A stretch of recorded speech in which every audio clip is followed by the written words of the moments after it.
I just got back from another initial consultation, so I thought I'd pop on and share with you guys what we did at this one. Because as I mentioned before, every single consultation is super unique because it depends on what the people there want me to talk about and what they want help with. So this one was a beautiful big house, not going to mention the city it's in, but it was gorgeous. It was once a model home, so it has all kinds of features that normal houses that you build don't necessarily have.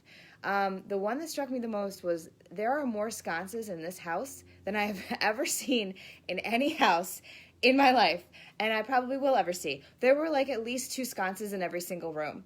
The great room, 2-story great room, had 6. So just to give you an idea, there was just like sconces everywhere, which could be fine, except that the sconces were all really kind of old school style, and my clients are really more transitional than like really heavy traditional old school style. So that was obviously one of the things we talked about, was how to modernize the space a little bit and get away from this like super heavy French country feel.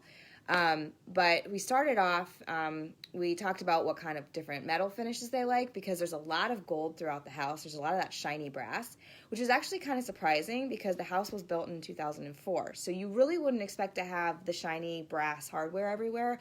I would expect in that time period to see the brushed nickel everywhere. But they went with the shiny brass. But since there is the shiny brass everywhere, and there's also a lot of really warm woodwork, really, really warm, like the yellowy, orangey color wood, but it's not like the cheap builder grade oak. I'm not really sure what species because I don't do that for a living, but it's higher end, beautiful millwork, beautifully done. So we don't want to have to paint all that. So we want to make sure whatever metallic tones we're bringing in coordinate as well with all of this beautiful warm woodwork that they do want to keep in the house. And thank God they want to keep it, honestly, because it's everywhere. It's high quality. And to paint all that would be a fortune. And frankly, you're better off just buying a different house that has either cheaper woodwork that you don't feel bad about painting or already painted woodwork.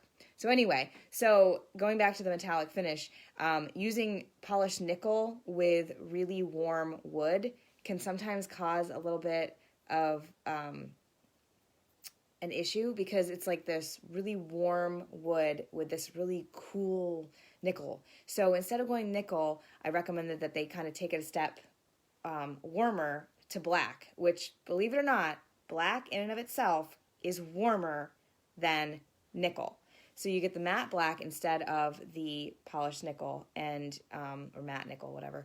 And that'll actually warm up the space a little bit. And black and gold, as you can kind of see, there's a lot of trends going on right now about this, but black and gold look really good together. So it's okay if some of their hardware stays in the goldy kind of family. If they want to add some black to it, it's really, again, going to kind of modernize the house a little bit more toward what their style is. But still keep it in that warm territory. And speaking of, they're also thinking about changing their appliances in the kitchen. They've got all the stainless right now. And they have a kitchen, okay, picture it, right? It's got the yellow-orange wood. It's really pretty, though, I promise, everywhere. They've got black counters. They've got really warm wood floors. And then they've got these cold stainless appliances. They don't necessarily go. I know that stainless is, what's been in for a long time right now, but that doesn't necessarily mean that it's right for every house. So instead of the cooled stainless, I recommended that they do black. And there's a lot of black appliances now that are not like your cheap apartment grade black appliances. There are really beautiful, sleek black appliances that you can get that look a lot better with their black counters and their warm wood. So that was another decision we made. And then also, to keep them in the kind of warm color family, we discussed different neutral colors. So their floors are yellow beige. Their woodwork is like yellowy orange beige, kind of both. They've got this marble in the front entryway, which is really beautiful and not super pink, so don't get me wrong, but the undertone is pink beige. So there's pink beige there, and then they have pink beige on the backsplash with the black counters. So there's a lot of different undertones going on, but almost all of them are in the beige family. And since they have so much warm woodwork, you really can't take all those warm colors and then slap gray on the wall. It just doesn't look right. So she wanted something that was like lighter than the colors they have, because they have those really heavy, dark Tuscan colors right now in a lot of the rooms. And you can lighten those up and make the house look a little bit more current without going over into that gray territory when you've got all that warm woodwork. So we actually looked at a bunch of different yellow beiges. And one of which was very similar to the one color that she had in her great room, which she actually doesn't mind. And it's a good thing she doesn't mind it, because really, frankly, the best thing to go with a bunch of beige is beige, not gray. Because if you put a really cool color with all of that yellowy orange woodwork, all you are going to see is the yellow and orange pop out of that woodwork even more. It's going to look even worse. And same thing if you have a creamy white trim instead of like an off-white or a pure white, if it's like more of a yellow undertone. If you put gray with that, it is going to make that trim look awful right away. And even most greiges will do the same thing, because they're just not quite warm enough. So in order to just kind of keep with the style of the house, with the color palette that the house kind of mandates, we did pick some more yellow beige colors. And it sounds, like, ew, that's gross, that's from the Tuscan period, but it's not, because they're light. They're light colors. They barely have colors. So it's not like these like super dark tans and bronzes that they use. They're much lighter than that. So we also talked about different actual colors that you could incorporate successfully with all of these warm tones that you have. So I know it sounds like a broken record, but one of the best colors to use with the yellow and orange is blue. So I picked a couple different shades of blue for them in some of their rooms that they want to use. They have a couple rooms that barely have any wall space, their dining room and the sunroom. So those are perfect areas. They get a lot of light. They have beautiful big windows in this house. So those are the areas that are perfect for some deep colors that are really not going to make the whole room dark, because they get so much light in there. Plus, it's not going to be overwhelming for them in the room, because they only have like a little bit of wall space. So it's mostly window.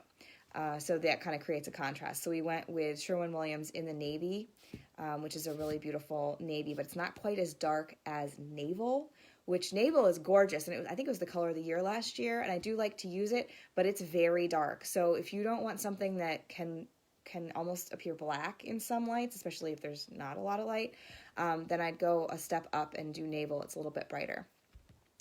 What else did we talk about? We talked about everything that they should keep in the house, because really, honestly, the bones of this house are beautiful. So again, if you're going in there wanting this farmhouse or wanting contemporary, this was not the house for you.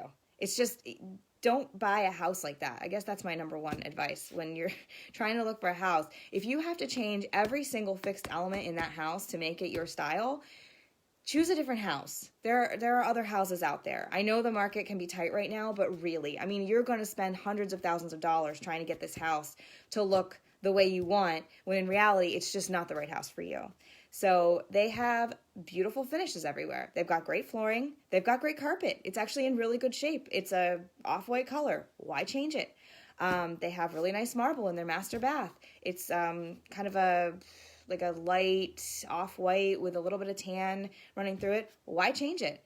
Really, the worst thing about the house are the paint colors that are in there now. And there's some questionable wallpaper in a couple rooms too that should probably be updated and taken down. But honestly, the house has a beautiful bones, beautiful layout. So to re-engineer the wheel, trying to get it to work for you, is just a waste of money. So we talked about that as well. And then we talked about different lighting options that can take them from that really old world, heavy European feel to more of that traditional feel. So things that have less detail in them. Like right now, their light fixture has a bunch of leaf detail and things that are a solid finish instead of like the more antiqued bronzy finishes that are everywhere.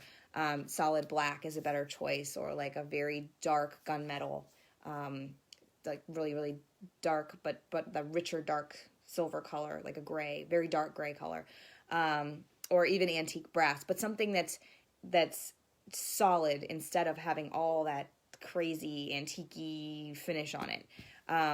And since the bones of the house are more traditional, though, you kind of want to stick with something that's a little more traditional for the lighting, just to bring it in. So I recommended maybe sticking with a candelabra style, so something that has candles, which is more traditional, but not going all crazy and getting the ones with the shades on them, which is what they have everywhere right now. Almost every single light fixture that they have, and as I mentioned, they have like 50 billion sconces, has a shade on it.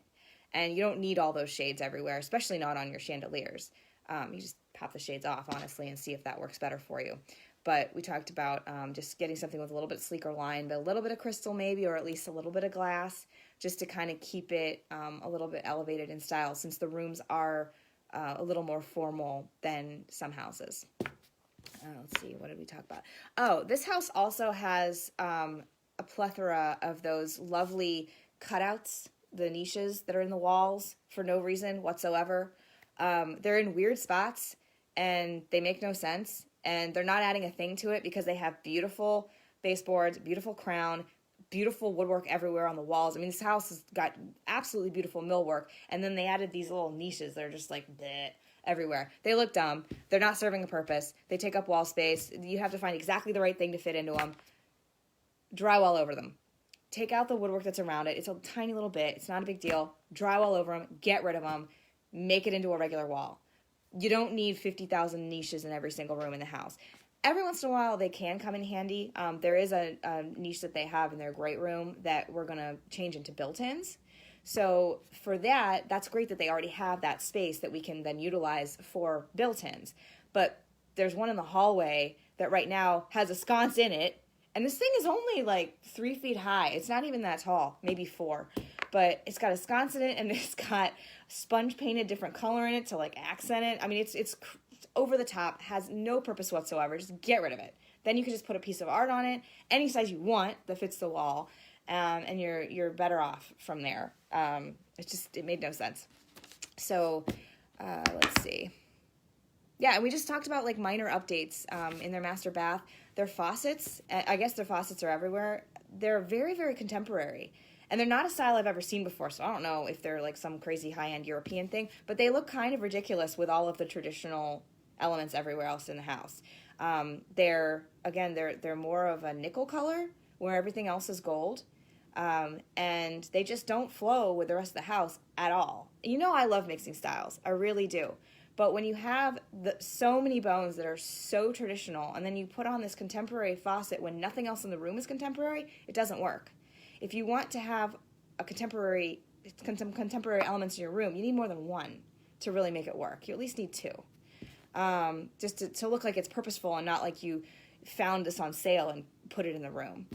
So I guess that's really, it was a lot, but we talked about mostly like paint colors, what they could do to modernize the house without, ripping it up, and that was it. So I'm probably going to be helping them out with actually selecting some light fixtures and getting some more colors for some different rooms. There's a gilded ceiling in one room. Actually, it's in 2 rooms, but one's in the basement, so they don't care about that one. But there's a gilded ceiling that they want to change, and we have to fix something for there. We might do a little bit of wallpaper. I suggested they've got a dining room bench that's just crying out for some sort of cushion, so we'll probably do like a custom cushion there. But just little things to help the house. But in general, I mean, it's a gorgeous house, and they really, I would live there, hands down. But I'm not moving ever, so never mind. And it was a good consultation, and that is it. Happy Friday. Bye-bye.